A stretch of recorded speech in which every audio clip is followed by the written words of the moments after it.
കരുവന്നൂരിൽ നിക്ഷേപകർക്ക് പണം തിരികെ ലഭിക്കുന്നതിൽ അനിശ്ചിതത്വം തുടരുന്നു. കണ്ടുകെട്ടിയ സ്വത്തുവകകൾ ലേലം ചെയ്ത് പണം കൈമാറണമെന്നാവശ്യപ്പെട്ടുള്ള 7 ഹർജികൾ കലൂർ PMLA കോടതിയുടെ പരിഗണനയിലാണ്. എന്നാൽ ED കണ്ടുകെട്ടിയ സ്വത്തുക്കൾ ഏറ്റെടുക്കാതെ ഒഴിഞ്ഞുമാറുകയാണ് കരുവന്നൂർ സഹകരണ ബാങ്ക്. കരുവന്നൂരിൽ സമാനതകളില്ലാത്ത തട്ടിപ്പിന് ഇരകളായ നിക്ഷേപകരുടെ പണം തിരിച്ചു കിട്ടാനുള്ള എല്ലാ പ്രതീക്ഷകൾക്കും മങ്ങലേൽക്കുകയാണ്. കണ്ടുകെട്ടിയ സ്വത്തുവകകൾ ലേലം ചെയ്ത് നഷ്ടമായ പണം തിരികെ നൽകണമെന്നാവശ്യപ്പെട്ടുള്ള 7 നിക്ഷേപകരുടെ ഹർജികളാണ് കലൂർ PMLA കോടതിയിലുള്ളത്.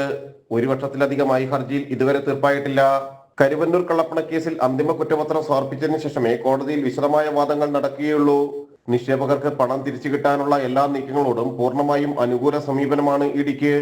എന്നാൽ സ്വത്തുക്കൾ ഏറ്റെടുത്ത് നിക്ഷേപത്തുക തിരികെ നൽകുന്ന നടപടികളിലേക്ക് കടക്കാനുള്ള EDയുടെ നിർദ്ദേശം കരുവന്നൂർ ബാങ്ക് സ്വീകരിച്ചിട്ടില്ല. ED നൽകിയ ഹർജിയിൽ ഈ മാസം 27-ന് കരുവന്നൂർ ബാങ്ക് നൽകുന്ന സത്യവാങ്മൂലം ബാങ്കിന്റെ നിലപാട് കൂടിയാകും. നിക്ഷേപകർ ഹർജി നൽകുമ്പോൾ 88 കോടി രൂപയുടെ സ്വത്തുക്കളായിരുന്നു കണ്ടുകെട്ടിയിരുന്നത്.